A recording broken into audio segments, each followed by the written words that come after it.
warahmatullahi wabarakatuh. Selamat datang kembali di podcast Semaker, podcast kesayangan kita semua. Saya Tri Rahayu dan rekan saya Gelis Nur Alita. Dan hari ini kami akan membahas tema yang sangat spesial, yaitu gerakan literasi sekolah di era digital. Dalam memperingati Hari Buku Nasional dan Hari Perpustakaan Nasional yang bertepatan dengan ulang tahun Perpustakaan Nasional Republik Indonesia pada tanggal 17 Mei 2025. Sebelum kita mulai, kami ingin mengucapkan Selamat Hari Buku Nasional dan Hari Perpustakaan Nasional Republik Indonesia. Di momen ini, kami mengajak semua untuk meningkatkan literasi dan minat baca masyarakat, terutama di era digital ini sebagai generasi muda. Pada episode kali ini, kita akan berbincang dengan Ibu Iswati SPD yang merupakan sosok ibu literasi SMA Negeri 1 Kersana yang merupakan guru kimia dan kepala perpustakaan SMA Negeri 1 Kersana. Assalamualaikum Bu Is. Waalaikumsalam warahmatullahi wabarakatuh. Selamat pagi. Gimana nih Bu Is kabarnya hari ini? Alhamdulillah baik, sehat, alhamdulillah. Mbak Tri, Mbak Gelis, sehat? Alhamdulillah Ibu. Gerakan literasi sekolah di era digital sebagai upaya untuk meningkatkan minat baca yang masih tergolong rendah. Nah, menurut Bu Is, apa yang dimaksud dengan gerakan literasi? Oke, sebelum Ibu jawab ya, kita salam-salam dengan pemirsa dulu ya. Assalamualaikum, Semaker dunia. Ya. Alhamdulillahirrahmanirrahim. Allahumma sholli ala sayyidina Muhammad wa ala ali sayyidina Muhammad. Tadi gerakan literasi. Oke. Gerakan literasi. Kalau kita lihat dari Kamus Besar Indonesia ya, bahasa Indonesia, kita coba artikan per kata dulu ya Mbak ya. Gerakan itu sendiri artinya perbuatan atau keadaan bergerak baik secara fisik maupun dalam konteks kegiatan sosial politik. Itu arti yang pertama. Ada dua nih artinya dalam Kamus Besar Bahasa Indonesia. Gerakan juga diartikan sebagai usaha atau kegiatan yang bersifat aktif dan terarah gitu. Sedangkan literasi sendiri dalam Kamus Besar Bahasa Indonesia itu ada 3 pengertiannya. Yang pertama, kemampuan menulis dan membaca. Yang kedua, pengetahuan dan keterampilan dalam bidang atau aktivitas tertentu. Yang ketiga, kemampuan individu dalam mengolah informasi dan pengetahuan untuk kecakapan hidupnya. Jadi kalau kita gabungkan gerakan literasi itu apa? Ya usaha yang bersifat aktif dan terarah dalam rangka meningkatkan kemampuan individu dalam mengolah informasi dan pengetahuan untuk kecakapan hidup. Seperti itu gerakan literasi kalau kita gabungkan dari arti kata dari Kamus Besar Bahasa Indonesia. Jadi kalau kita sendiri gerakan literasi dari SMA Kersana ya upaya juga, kita sekedar berupaya supaya anak-anak di SMA Kersana itu minat bacanya menjadi lebih meningkat. Di samping minat baca juga bagaimana dia memahami bacaan itu dan menerapkannya dalam kehidupan sehingga menjadikan dia punya keterampilan atau kecakapan hidup itu. Jadi hanya membaca tapi nggak ada yang masuk ke dalamnya juga belum selesai di situ ya. Membaca, memahami, dan apa yang dibaca itu menjadi kecakapan yang bisa dipakai untuk berkehidupan gitu. Saya kira seperti itu. Ya, ada pertanyaan yang lain? Dan selain pengertian dari gerakan literasi itu sendiri, nah menurut Bu Is bagaimana upaya meningkatkan kemampuan siswa dalam membaca, menulis, dan memahami informasi di era digital ini? Upayanya memang seperti yang tadi Mbak Gendi sampaikan, minat bacanya lemah. Itu memang kayaknya kalau udah lemah itu harus kita cambuk ya. Kalau kita cambuk, itu harus dalam tanda kutip kita harus paksa dulu Jadi kita buat program supaya anak-anak itu mau membaca. Nah, kalau di SMA kita kan ada program yaitu pojok literasi, ya, dan kemudian ada tampilan yang mereka baca itu kita tampilkan di Jumat Literasi, sehingga dari situ harapannya sedikit demi sedikit ya minat bacanya di SMA Kersana meningkat. Itu kita harus punya program yang terarah tadi ya, gerakan kan terarah gitu, punya program yang aktif dan terarah. Kita coba buat programnya yang sudah ada, kita sampai ke pojok literasi dan Jumat Literasi. Dari upaya yang Ibu sampaikan, bagaimana peran semesta dalam mengatasi tantangan kurangnya akses terhadap buku dari sumber literasi digital? Alhamdulillah sangat mendukung ya. Buku-buku di perpustakaan sudah di drop ya oleh sekolah ya. Anak-anak tinggal memanfaatkan saja. Bahkan nanti ke depan mungkin ada juga buku digital ya, insya Allah nanti ada juga. Terus kemudian program-program yang kita usulkan dari anak-anak sahabat literasi, termasuk adanya sahabat literasi itu sendiri, sekolah sudah mensupportnya, berarti kan mereka mendukung ya, kemudian diberi ruang dan waktu untuk menyelenggarakan program dan kegiatannya, itu berarti mereka mendukung. Alhamdulillah mendukung ya. Dan selain itu, sebagai praktisi literasi, bagaimana kita dapat memprovokasi budaya baca di sekolah melalui kegiatan literasi, khususnya di SMA Negeri 1 Kersana ini?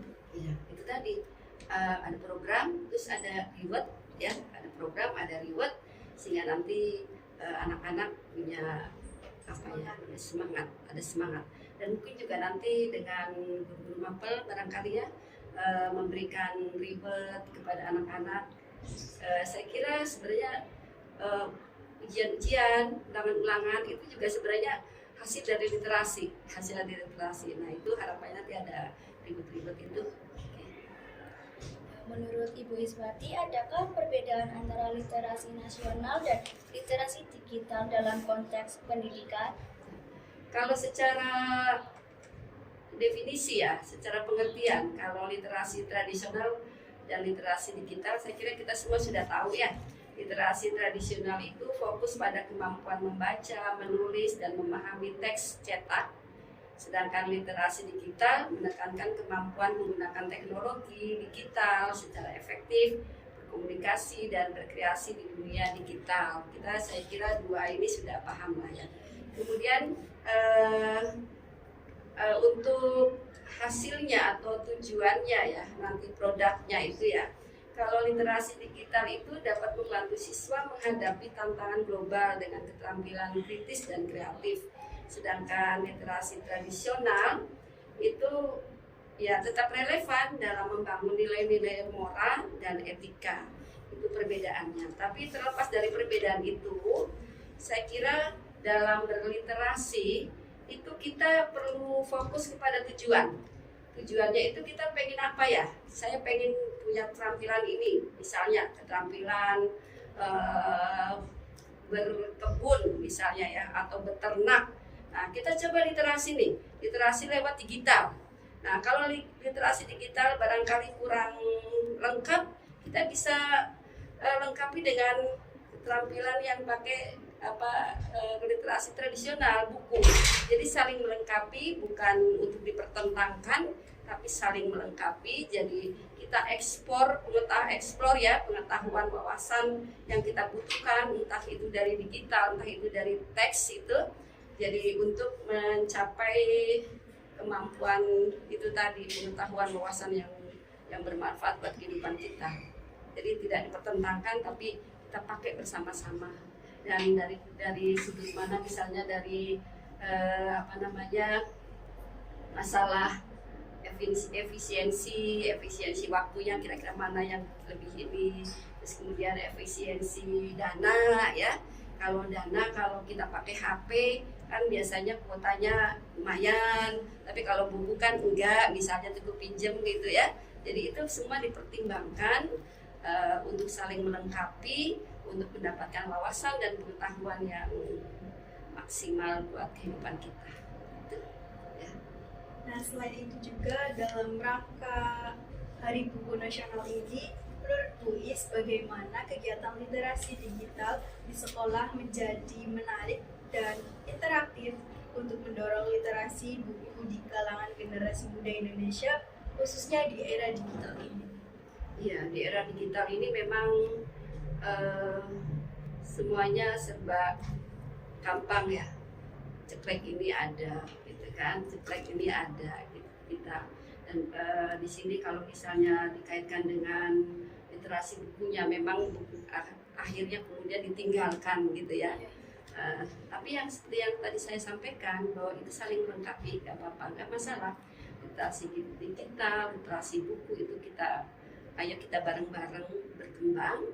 Nah, tentunya tadi itu kesadaran, menerapkan kesadaran ke anak muda di Indonesia, khususnya di SMA Kersana, bahwa kita itu sekarang zaman global, persaingan kita tidak hanya di level lokal tapi juga dunia.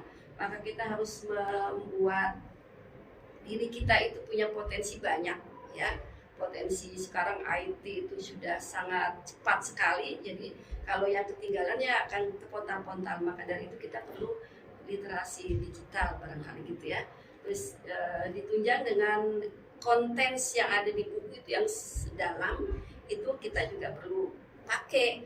Jadi kesadaran itu yang harus kita terapkan, kita tekankan ke anak-anak supaya sadar betul bahwa kita sekarang itu di era global yang penuh persaingan, sehingga harus membekali diri dengan pengetahuan, wawasan yang banyak. Maka kita perlu literasi baik itu digital maupun lewat teks. Ya. Nah, Ibu, apa saja program literasi digital berkelanjutan yang dapat dikembangkan di sekolah? Program literasi digital, ya ini memang untuk saat ini sekolah baru punya program membeli buku literasi digital, dan ini juga belum ini, tapi sudah mulai ada rencana ke sana. Dan sekarang yang kita sedang manfaatkan itu adalah literasi yang dari buku-buku teks yang jumlahnya cukup banyak di perpustakaan, jadi kita manfaatkan itu. Untuk program kelanjutannya mungkin nanti kita akan bikin lomba-lomba gitu ya, yang kaitannya dengan digital, sehingga nanti HP yang kita punya tidak hanya melulu game barangkali ya, walaupun ada lomba-lomba game juga ya, tapi kalau bisa yang ada kaitan dengan pengetahuannya nanti kita coba rancang. Jadi mudah-mudahan nanti tahun depan ini ya kita coba buat program yang literasi digitalnya. Insya Allah.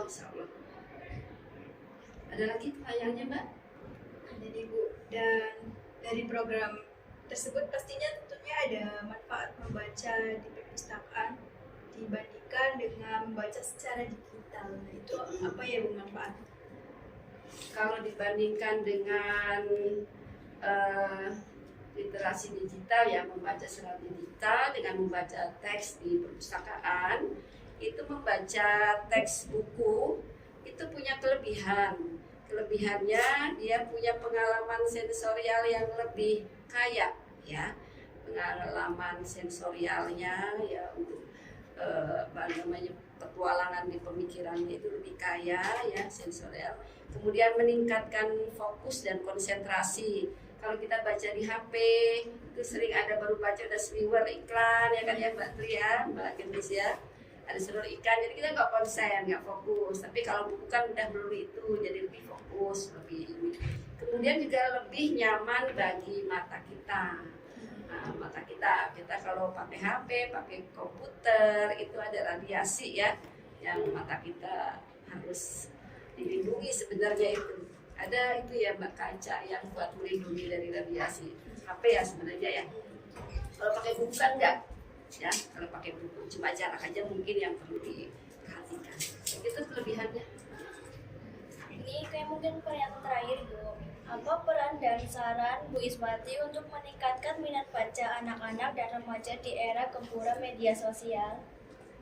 Iya, pesan saya itu tadi ya yang udah Ibu sampaikan bahwa sekarang era global, kita bersaing dengan banyak orang, tidak hanya di lokal tapi juga internasional. Jadi kita harus punya banyak wawasan pengetahuan, terus juga keterampilan ya. Itu harus kita tanamkan itu. Kita harus sadar itu untuk generasi muda ya. Itu.